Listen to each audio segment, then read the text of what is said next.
Hello नमस्कार दोस्तों। मैं आपका दोस्त वीएल आपके अपने YouTube channel all in one with VL पर आपका स्वागत करता हूं। दोस्तों मैं हाजिर हूं आज राजस्थान के एक और ज़िले की जानकारी लेकर के, और वो ज़िला है आपके अजमेर संभाग का डिडवाना या कुचामन ज़िला। दोस्तों डिडवाना या कुचामन एक ही ज़िला है। ये दो जगह के आधार पर सरकार ने इनका नाम डिडवाना और कुचामन दोनों रख दिया है, लेकिन इस चीज़ में कंफ्यूज नहीं होना चाहिए, ये एक ही ज़िला है। दोस्तों अब देखते हैं हम राजस्थान के मैप में जो आपकी स्क्रीन पर है, और यहाँ पे देखते हैं डिडवाना कुचामन ज़िला कहाँ पर है। तो ये राजस्थान का डिडवाना कुचामन ज़िला जो मैंने सर्किल किया है, ये आपका डिडवाना कुचामन ज़िला है। और इसकी सीमा कौन कौन से ज़िलों से लगती है? तो आपकी इसकी सीमा सीकर से लगती है, जयपुर से लगती है, अजमेर से लगती है, नागौर से लगती है और चूरू से लगती है। इसका मतलब राजस्थान के अंदर डिडवाना या कुचामन की जो सीमा है वो लगभग 5 जिलों से लगती है। वो आपको इस प्रकार बताएं, यह राजस्थान का अंतर्वर्ती जिला है। इसकी सीमा किसी भी दूसरे राज्य के साथ नहीं लगती है। अब जान लेते हैं कि डिडवाना कुचामन में और क्या क्या है। तो बढ़ते हैं आगे और जानते हैं कि डिडवाना कुचामन में और क्या क्या विशेष है। तो राजस्थान का सामान्य ज्ञान, डिडवाना कुचामन जिले का जो संपूर्ण सामान्य ज्ञान, और यह अजमेर संभाग का डिडवाना या कुचामन जिला। अब देख लेते हैं इसकी स्थापना। डिडवाना जिला की जो स्थापना थी उसकी घोषणा बजट 2022-23 में की गई थी। और ये किसकी सिफारिश पर की गई थी? तो ये राम लोहाया समिति की सिफारिश पर की गई थी। राम लोहाया समिति 2022 में इसका गठन किया गया था, और इस समिति ने बजट 2022-23 में कुल 19 जिले और 3 संभाग की सिफारिश की थी। इन जिलों की अधिसूचना थी वो 4 अगस्त को जारी कर दी गई थी सरकार द्वारा, और 7 अगस्त 2023 को इन सभी जिलों को आधिकारिक रूप से इनका उद्घाटन कर दिया गया था। राम लोहाया समिति जो 2022-23 के बजट में 19 जिले और 3 संभाग की सिफारिश की थी, और इनकी अधिसूचना जो थी वो 4 अगस्त 2023 को कर दी गई थी। अब जान लेते हैं डिडवाना कुचामन जिले का ऐतिहासिक परिदृश्य क्या है यहाँ का। तो ऐतिहासिक परिदृश्य में कुचामन डिडवाना जिले के को आभा नगरी भी कहते हैं। आभा नगरी इस जिले को कहते थे। इसे शेखावाटी का सिंह द्वार भी कहते हैं। और डिडवाना का प्राचीन नाम डिडवानक था। डिडवानक इसका प्राचीन नाम क्या था? डिडवानक। इसे उपकाशी के नाम से भी जानते हैं। देखिए ये छोटे छोटे क्वेश्चन है लेकिन इंपॉर्टेंट है। उपकाशी कौन सा जिला कहलाता है? तो वो आपका डिडवाना कुचामन जिला। प्राचीन समय में इसे गुजरात्रा प्रदेश कहते थे। प्राचीन समय में क्या कहते थे डिडवाना कुचामन को? गुजरात्रा प्रदेश। और ये गुजराता प्रदेश का हिस्सा था। और आगे देख लेते हैं इस ऐतिहासिक परिदृश्य में और डिडवाना कुचामन में क्या है। तो जोधपुर के उत्तरी भाग को प्राचीन समय में गुजरात्रा कहते थे। अभी बताया ना कि डिडवाना गुजराता का हिस्सा था, और जो जोधपुर का उत्तरी भाग को प्राचीन समय में गुजरात्रा कहते थे। छोटी खाटू प्राचीन नाम खटवन भी था इसका। इसको छोटू खाटू भी कहते हैं और प्राचीन नाम इसका खटवन भी था। इसका उल्लेख इसको जो उल्लेख जो है वो पृथ्वीराज रासो में मिला है। यहाँ पर 6 बावड़ियां होने का प्रमाण भी मिला है। परबतसर डीडवाना में स्थित है, और डीडवाना की स्थिति जो उत्तर राजस्थान के पूर्ववर्ती क्षेत्र में आती है। यह एक अंतर्वर्ती जिला है क्योंकि इसकी सीमा किसी भी दूसरे राज्य के साथ नहीं लगती है। यह पश्चिमी मरुस्थल के भौतिक प्रदेश का हिस्सा है। यहाँ की जलवायु अर्ध शुष्क है। यहाँ की जलवायु कौन सी है? अर्ध शुष्क। और दोस्तों कोपेन के अनुसार जलवायु यहाँ क्या है? BSHW यहाँ की। मैं कोपेन के बारे में हर जिले की जानकारी में बताता हूँ, एक बार फिर बताता हूँ। एक व्यक्ति थे डॉक्टर व्लादिमीर कोपेन। इन्होंने जलवायु वर्गीकरण की एक प्रणाली बनाई थी, और वो प्रणाली कोपेन जलवायु वर्गीकरण प्रणाली कहते हैं। तो उस प्रणाली के अनुसार इन्होंने जलवायु को 5 भागों में बांटा था, और जिनमें से जो डिडवाना कुचामन है उसकी जलवायु BSHW है। BSHW का मतलब है गर्म अर्ध शुष्क जलवायु। गर्म अर्ध शुष्क जलवायु। यहाँ पर जो बरसात है वो 50 से 80 सेंटीमीटर होती है। इसका मतलब बरसात यहाँ ठीक ठाक होती है। यहाँ की मिट्टी रेतीली है और यहाँ पर जो फसल है वो खरीफ की फसल पैदा ज़्यादा होती है। खनिज में यहाँ पर संगमरमर जो मकराना में निकलता है, संगमरमर देश में प्रसिद्ध है और मकराना को संगमरमर के लिए GI टैग भी दिया गया है। ताजमहल भी इसी संगमरमर से बनाया गया है जो मकराना डिडवाना कुचामन में निकलता है। और कोलकाता का विक्टोरिया पैलेस जो है वो भी यहीं के संगमरमर से बनाया गया है। और देख लेते हैं जी डिडवाना कुचामन में और क्या है।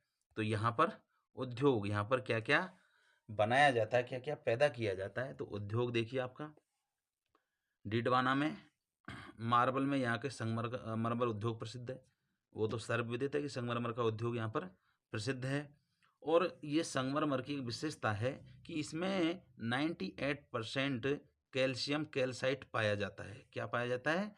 Calcium calcite. और जिसके कारण संगमरमर जो है अपनी चमक नहीं खोता है। ये जो विशेष पत्थर जो बनता है वो कैल्शियम कैल्साइट के कारण बनता है। अब डिडवाना कुचामन में झील देखिए कि यहाँ पे झील भी है। डिडवाना या कुचामन में ज़्यादातर खारे पानी की झील पाई जाती है। खारे पानी की झील यहाँ पे है। और राजस्थान में सर्वाधिक खारे पानी की झील जो है वो कुचामन में ही है। अब उसमें से है डिडवाना झील। डिडवाना झील यहाँ का नमक खाने योग्य नहीं होता है। यहाँ का जो डिडवाना झील से जो नमक बनता है वो खाने योग्य नहीं होता क्योंकि इसमें सोडियम सल्फेट पाया जाता है और सोडियम सल्फेट आदमी के शरीर के लिए नुकसानदेह है। जबकि खाने वाले नमक में जो पाया जाता है वो है सोडियम क्लोराइड जो शरीर के लिए फायदेमंद है।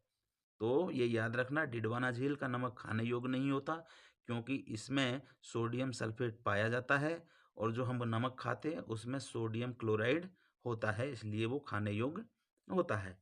इस नमक का उत्पादन Rajasthan state chemical works limited के द्वारा किया जाता है।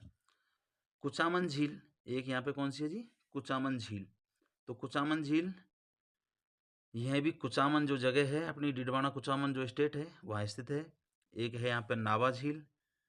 यहाँ ये नावा झील भी आपका डिडवाना में है और यहाँ पर एक नमक की मंडी है। नमक की मंडी यहाँ पर कहाँ पर है? नावा झील के पास।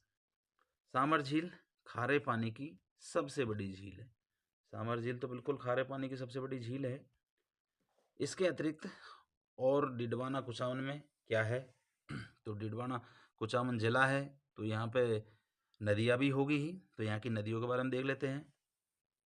सामर झील में एक नदी जाकर गिरती है जिसका नाम है मंथा नदी। जो यहाँ की सामर झील है उसमें एक नदी जाती है वो भी उसका नाम है मंथा नदी। तो ये मंथा नदी इसका मतलब ब्यावर में डिडवाना कुचामन में बहती है। जो कुचामन से होकर गुजरती है अर्थात कुचामन या डिडवाना में मंथा नदी बहती है। इस नदी का उद्गम स्थल मनोहर की पहाड़ियाँ हैं। जो मंथा नदी है वो कहाँ से निकलती है? मनोहर की पहाड़ियों से निकलती है जो कोटपुतली और भैरोड में है वर्तमान में। इस नदी के किनारे पर दो शहर बसे हुए हैं। एक नावा शहर है और दूसरा लूबना गांव। लूबना गांव में जैन धर्म के लिए प्रसिद्ध है लूबना गांव। तो नावा नदी के किनारे ये दो शहर या गांव है। एक नावा शहर है दूसरा लूबना गांव है और लूबना गांव जो है वो जैन धर्म के लिए प्रसिद्ध है। मंथा जो नदी है वो सामर झील में सर्वाधिक लवणता लाने वाली नदी है। जो खारे पानी है वो सबसे ज़्यादा किस कारण होता है? मंथा नदी जो सामर झील में आकर गिरती है इसी कारण से सबसे ज़्यादा लवणता वाली ये झील बनती है। अब देख लेते हैं जी डिडवाना कुचामन का सांस्कृतिक परिदृश्य। कुचामन का किला, यहाँ पर एक किला है वो उसे जिसे कुचामन का किला कहते हैं। और इस किले की क्या विशेषता है? इसे 18 बुर्ज है। इस किले में क्या है? 18 बुर्ज है। इसे जागीरी किलों का सिरमौर कहते हैं। जागीरदारों के किले जो होते थे उन किलों में ये जागीरी किलों का सिरमौर है। एक है यहाँ पर श्यामगढ़ का दुर्ग, यह भी कुचामन में स्थित है। और एक मिट्टी गांव का दुर्ग, मिट्टी गांव में भी एक दुर्ग है, यह भी कुचामन में स्थित है। कुचामन टकसाल, यहाँ पर मारवाड़ रियासत की टकसाल थी और यहाँ पर कुचामनी सिक्के डाले जाते थे प्राचीन समय में। तो यहाँ पर ये क्या है, टकसाल थी, मारवाड़ रियासत की। कुचामनी सिक्के कहाँ डाले जाते थे, कुचामन टकसाल में, और ये डीडवाना में, अपने कुचामन डीडवाना में स्थित है। इसके अतिरिक्त यहाँ पर मंदिर और मेले, यहाँ पे कौन कौन से मंदिर और कौन कौन से मेले लगते हैं। तो यहाँ पे सरकी माता या पढ़ाया माता का मंदिर, सरकी माता नाम है और इन्हीं का नाम पढ़ाया माता भी कहते हैं, इनका मंदिर है यहाँ पे। यह मूल रूप से पहले एक शिवालय था, मतलब शंकर भगवान का एक मंदिर था पहले ही है, पर अभी यहाँ पर माता का मंदिर बन गया है। तो ये सरकी माता का मंदिर पहले शिवालय था और अब ये मंदिर में परिवर्तित, माता के मंदिर में परिवर्तित हो गया है। और देख लेते हैं इसके अतिरिक्त कुचामन में और क्या है। तो यहाँ पर एक लक्ष्मी नारायण जी का मंदिर भी है जी, और यह मौलासर में है और यहाँ पर प्रतिवर्ष मेला लगता है। एक केबाय माता का मंदिर है, यह भी पर्वतसर में है। वीर तेजाजी पशु मेला भी पर्वतसर डीडवाना में लगता है। एक यहाँ पे गणेश मंदिर है, यह गणेश डूंगरी पर है, कुचामन में एक डूंगरी है गणेश डूंगरी, उसके ऊपर गणेश जी का मंदिर है। एक है यहाँ पर मकराना मस्जिद भी है, इसे शाहजहां ने बनवाया था।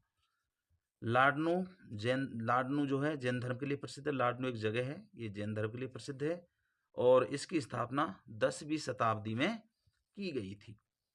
कुचामन से संत आचार्य तुलसीदास महाराज का संबंध है, वो यहाँ के रहने वाले यहाँ के थे। जैन विश्व भारती विश्वविद्यालय का संबंध भी डीडवाना कुचामन से ही है। जैन विश्व भारती विश्वविद्यालय का संबंध भी डीडवाना या कुचामन से है। अब देखिए डीडवाना में कौन कौन से युद्ध लड़े गए थे। तो यहाँ पे एक युद्ध लड़ा गया था, गिगोली का युद्ध। यह युद्ध मार्च 1807 ईस्वी में जयपुर के राजा सवाई जगत सिंह और जोधपुर के महाराजा मान सिंह के बीच लड़ा गया था और इस युद्ध को जो लड़ने का जो कारण था वो मेवाड़ की राजकुमारी थी। ऐसा कहते हैं जी कि पहले इस राजकुमारी का जो ब्याह संबंध है वो जोधपुर के राजा के साथ तय कर दिया गया था और उसके बाद में फिर जयपुर के राजा के साथ में इनका संबंध होने वाला था। तो इसी राजकुमारी के इस संबंध को लेकर के इन दोनों राजाओं में लड़ाई हुई थी।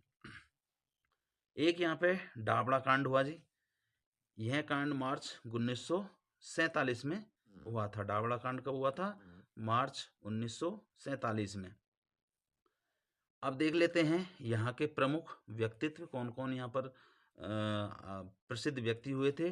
तो संत हरिदास एक यहाँ पे हुए थे, संत हरिदास, और इनका मूल नाम हरि सिंह सांखला था। इन्हें कलयुग का वाल्मीकि कहा जाता है।